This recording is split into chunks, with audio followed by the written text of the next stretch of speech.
Assalamualaikum warahmatullahi wabarakatuh. Waalaikumsalam warahmatullahi wabarakatuh. Gimana kabarnya, sehat semua?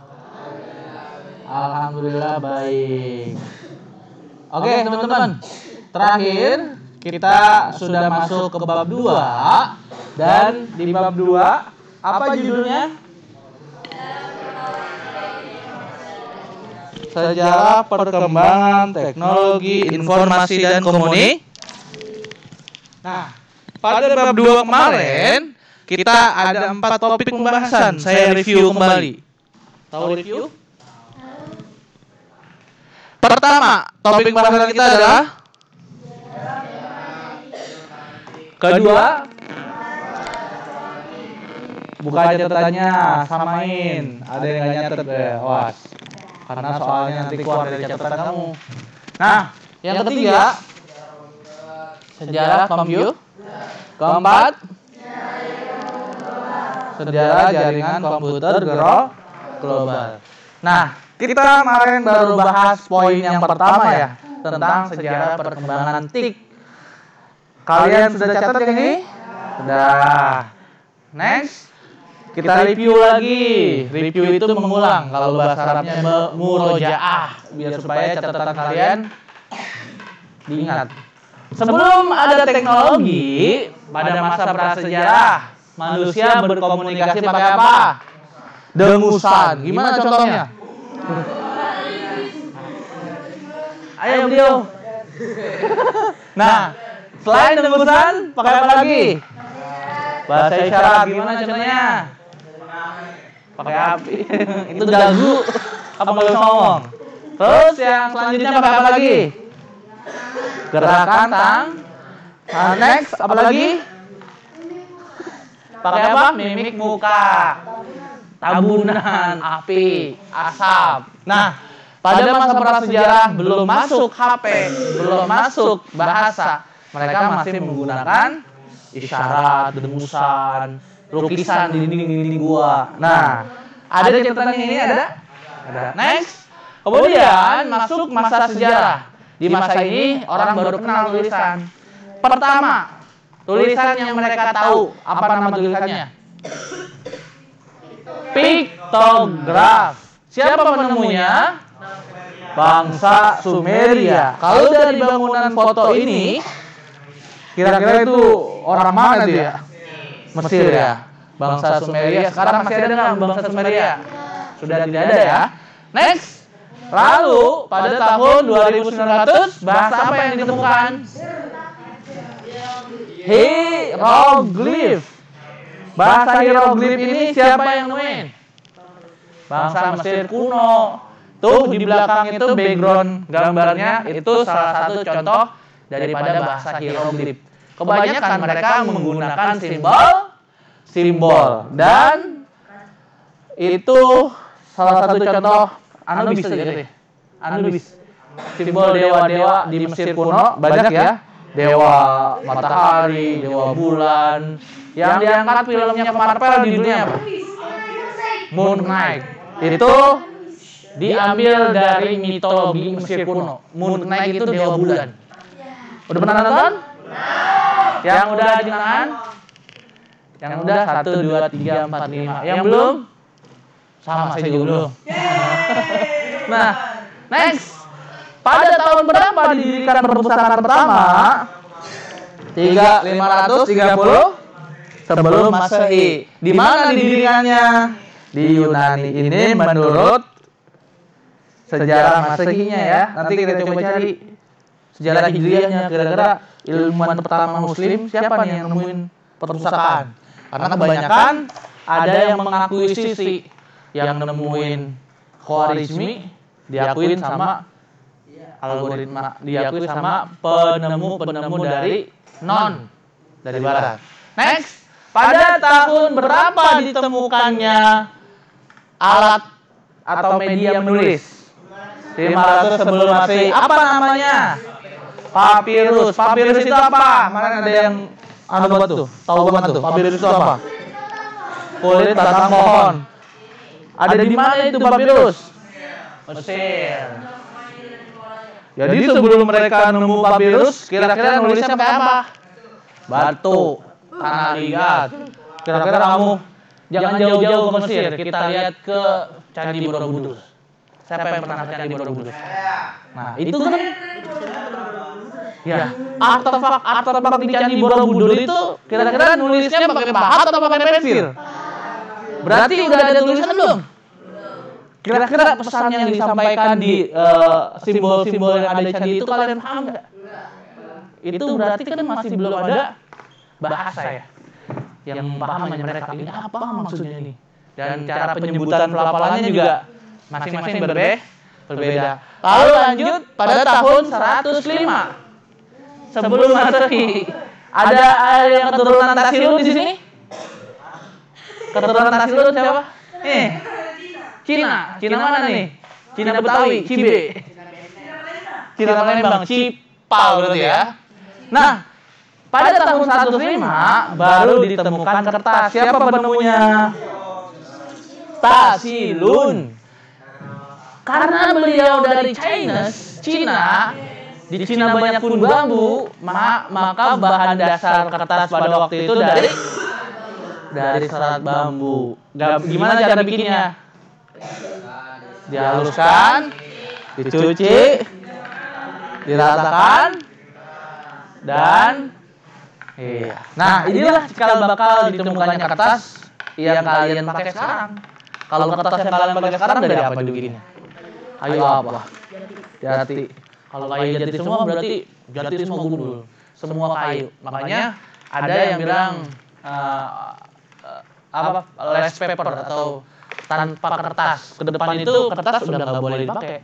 Karena kertas kan termasuk salah satu daripada penggundulan hutan. Sumber kertas dari mana? Pohon. Pohon ada di mana? Hutan. Kalau hutannya ditebang-tebangin, kira-kira habitat hewan pada tinggal nggak? Mau tinggal di mana? Sekarang hewan-hewan banyak yang pada punah karena habitat tempat tinggalnya sudah ditebang. Nah, ini udah dicatat? Sudah ya, kita lanjutkan. Kira-kira selanjutnya apa? Pada masa modern, ini tahun 1400 Masehi sampai sekarang, baru ditemukan yang namanya kemajuan teknologi. Apa salah satunya? Pertama, tahun 1450, baru ada yang namanya media informasi koran. Koran itu kalian bisa lihat sekarang adanya di mana? Banyak yang pakai koran nggak sekarang? Sekarang kebanyakan pada Enggak, ntar saya tandain. Kamu cukup tulis dari sini pada masa terjadi kemajuan. Halo, Assalamualaikum. Ya, Guru baik. Baru hari ini baru mau naik desain dulu. Iya. Iya, Guru. Kemarin belum sempet repot banget Guru. Baik, Guru. Ya, makasih, Guru. Salam. Nah, lanjut. Kamu tulis dari masa modern. Ini kamu catatnya sampai mana tadi? Ini aja sampai sini nih. Sampai sini ya. Sampai komunikasi. Ini nggak usah. Nah, lanjut lagi. Pada 1450 baru ditemukan koran. Ini adanya di Eropa. Pada 1455 ada yang namanya Johann Gutenberg. Dia mengembangkan mesin cetak. Tahu mesin cetak? Itu apaan? Nah, pada tahun 1714 kamu tulis sampai ketik aja, mesin ketik. Ditemukan oleh Henry Mill. Ini versi Masehinya ya. Nanti kita coba cari tahu apakah ada ilmuwan-ilmuwan muslim yang terkait sama penemuan-penemuan ini. Silakan dicatat.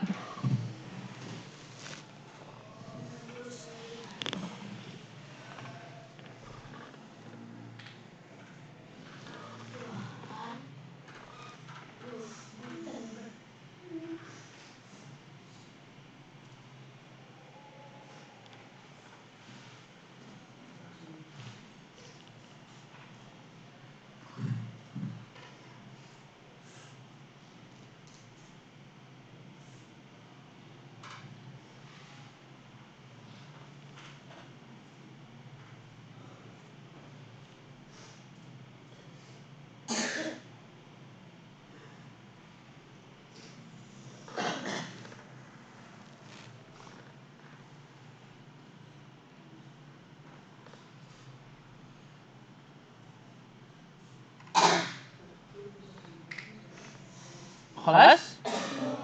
Finish?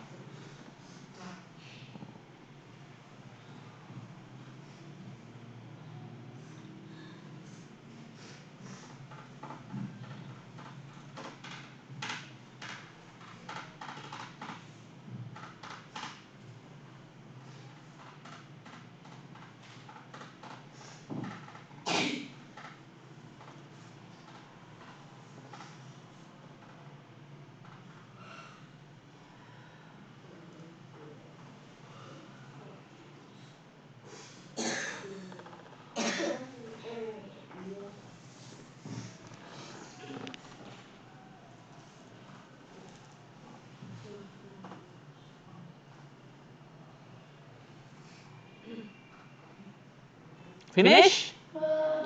Sambil saya jelasin ya. Jadi baru masuk teknologi itu sekitar 1400 Masehi hingga sekarang. Atau kita biasa kenal dengan masa modern. Apa itu modern? Canggih. Terus yang lain? Bagus, terkini, up to date. Nah, pada masa 1450 Masehi, koran ditemukan. Selisihnya berapa tahun dari 1450 ke 1455? 5 tahun. Karena mesin cetak ditemukannya 1455, berarti 5 tahun ke belakang itu koran ditulisnya pakai tangan. Bayangin, kalian pernah baca koran?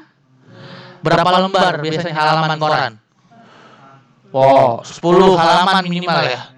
Itu satu lembarnya aja gede gak? Bayangin kalau kamu nulis 10 halaman koran. Kira-kira capek gak? Nah, pada tahun 1455 mungkin dipermudah dengan alat cetak.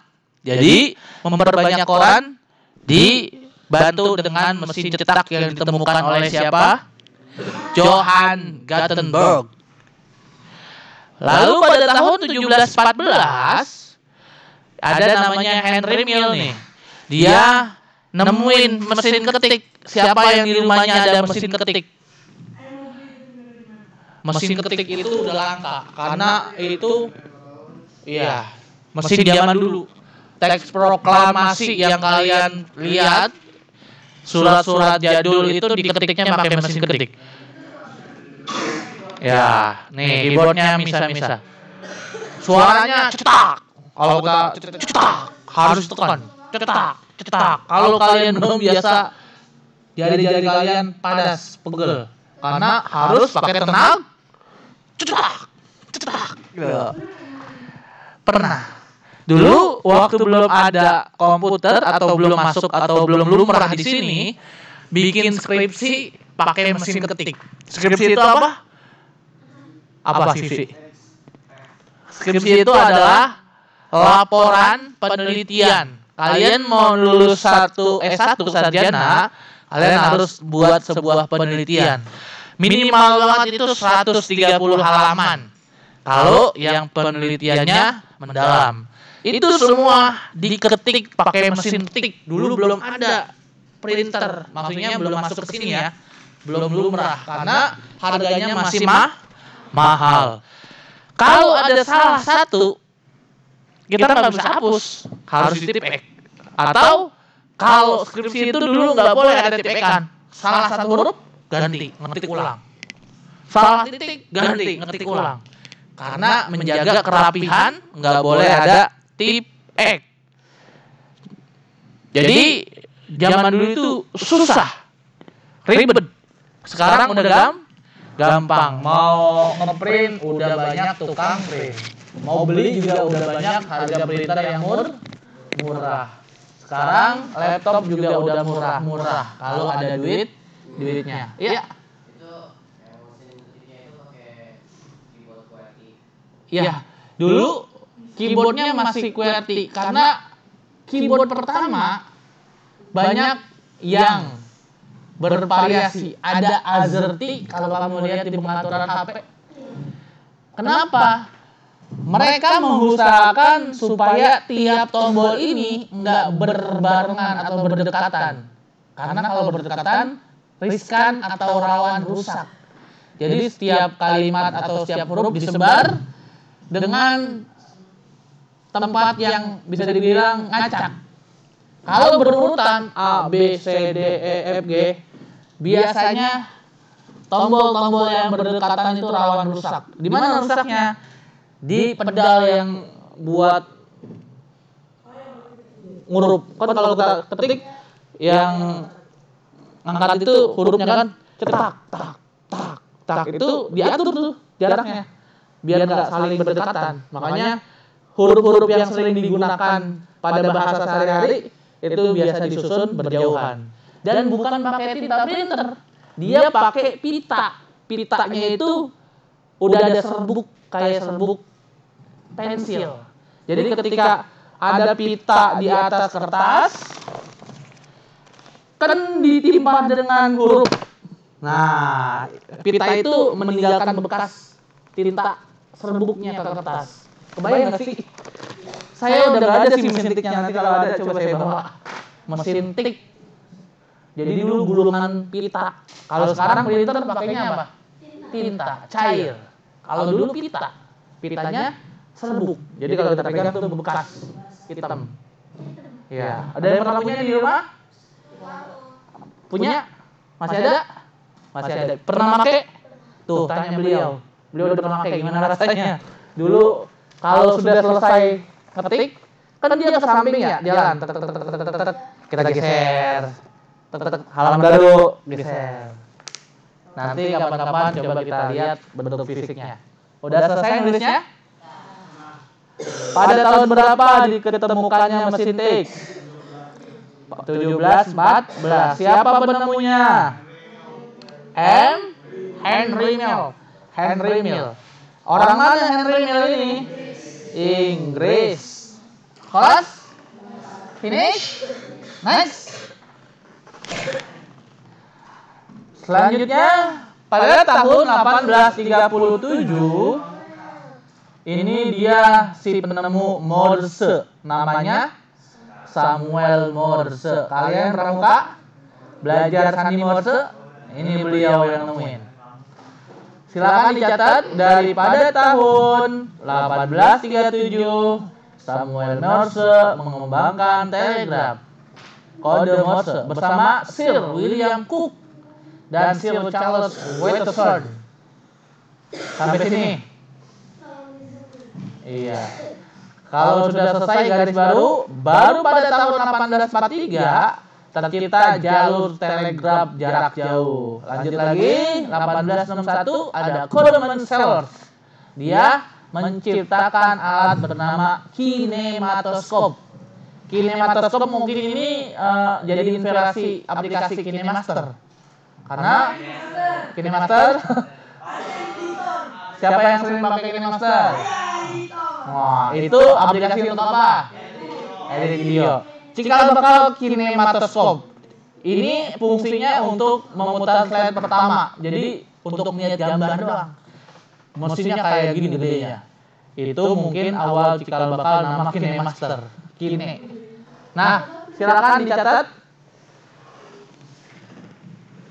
Semangat nyatetnya? Gede banget. Mau di zoom apa enggak? Ya udah.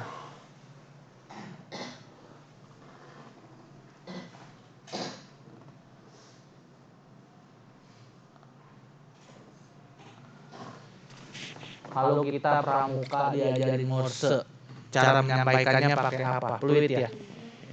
Morse itu bisa disampaikan dengan fluid, bisa juga dengan cahaya, senter, bisa juga dengan bendera, bisa juga dengan bunyi-bunyian, nggak hanya fluid gitu ya, bel dan lain sebagainya. Atau kalau zaman dulu pakai itu tadi asap, kepulan asap. Ternyata yang nemuin namanya Samuel Morse. Kalau sandi-sandi rahasia biasanya itu dipakai zaman dulu oleh tentara. Jadi yang paham cuman antar tentara. Kalau tentara atau musuh ngelihat tulisan itu, dia nggak paham karena itu sandi hanya untuk tentara tersebut. Banyak nanti kalau kamu belajar pramuka juga kan biasanya ada sandi rumput, sandi kotak 1, kotak 2, sandi semapur yang pakai bendera tuh ya. Jadi Samuel Morse ini selain menemukan kode Morse, dia juga mengembangkan yang namanya telegraf. Silakan sambil dicatat. Sebelumnya kita sudah bahas alat-alat komunikasi dan alat informasi. Salah satunya adalah telegraf. Udah lihat kan bentuknya telegraf? Tahu cara penggunaannya? Pesan yang disampaikan oleh telegraf disebut telegram. Kodenya disebut Morse. Jadi yang dikeluarkan itu adalah bunyi tut tut tut tut. Udah belajar Morse di pramuka? Kalau udah belajar berarti tahu kode A titik strip, kode B. Ayo. Kalau kamu mau hafal cepat, itu ada cara menghafal dengan menggunakan kata-kata. Jadi kalau titik itu diwakili dengan huruf selain konsonan, huruf konsonan itu apa? A, I, U, E, O. Kalau strip diwakili dengan konsonan. Jadi kalau mau diubah di strip, A itu sama dengan ano. A, no, berarti titik strip. B, bo, na, parte, bo, strip, na, titik, par, titik, T, titik. Banyak itu di Google. Cara cepat hafal sandi. Nanti keluar. Ano, Bonaparte, Coca-Cola, Dominan, Egg, Father Johan, Golongan, Himalaya, Islam, Jagoloro, K, Komando, L, Lemonade, M, Motor, N, Notes, MNO, Otomo, P, apa P? Pertolongan, Q, Komokaro, R, Rasohe, S, Sahara, T, Tong, U, Utomo, dan lain-lain. Kurang gue apa? Nah, pada tahun itu baru dikembangkan telegraf bersama dua kawannya. Siapa namanya? Sir William Cook dan baru pada tahun 1843 tercipta telegraf jarak jauh. Nah, Colonel Sailor menciptakan alat namanya kinematoskop. Fungsinya menampilkan gambar pada slide. Slide itu apa? Pergantian. Jadi ganti. Next. Udah nih? Udah belum? Belum ya.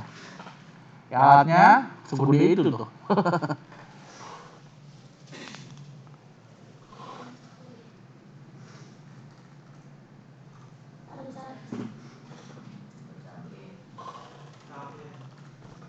Capek.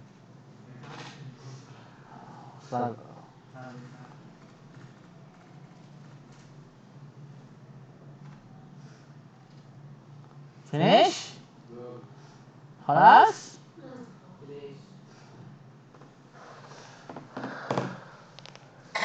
Saya zoom out ya. Kita akan bahas perkembangan telegraf di Indonesia. Nah, ini nggak usah catat kalau perkembangan telegrafnya. Halas ya? Itu lagi 2 menit.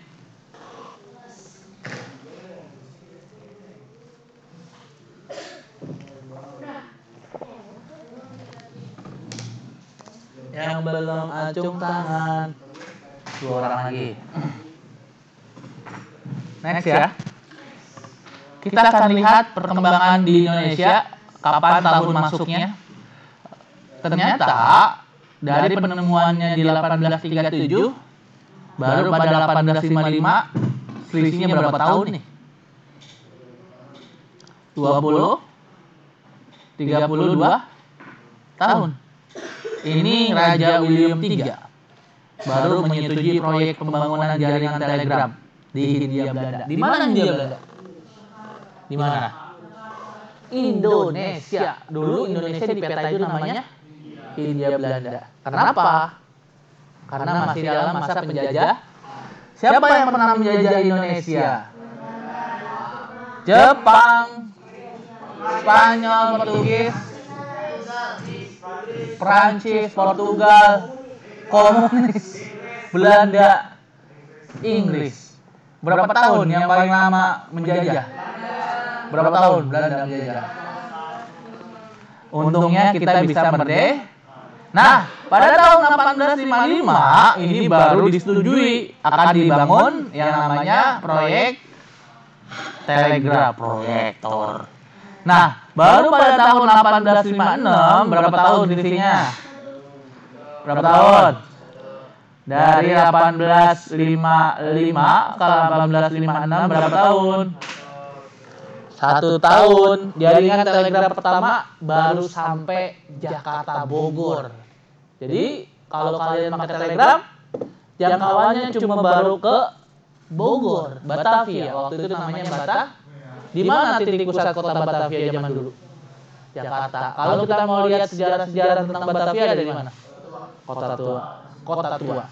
Nah, pada tahun 1857 lebih luas lagi dari 1856, yaitu baru sampai ke Surabaya.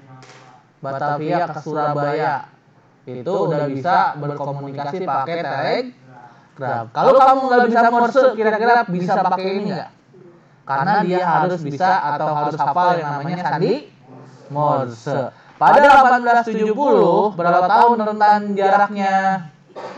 3 tahun kemudian ada nih perusahaan telegraf. Nama perusahaannya adalah British Australia Telegraph Company. Ini dia udah bangun jaringan dari Jakarta bisa sampai ke Singapura. Dari Jakarta, Batavia bisa sampai ke Singapura, kemudian dari Banyuwangi sampai ke Australia.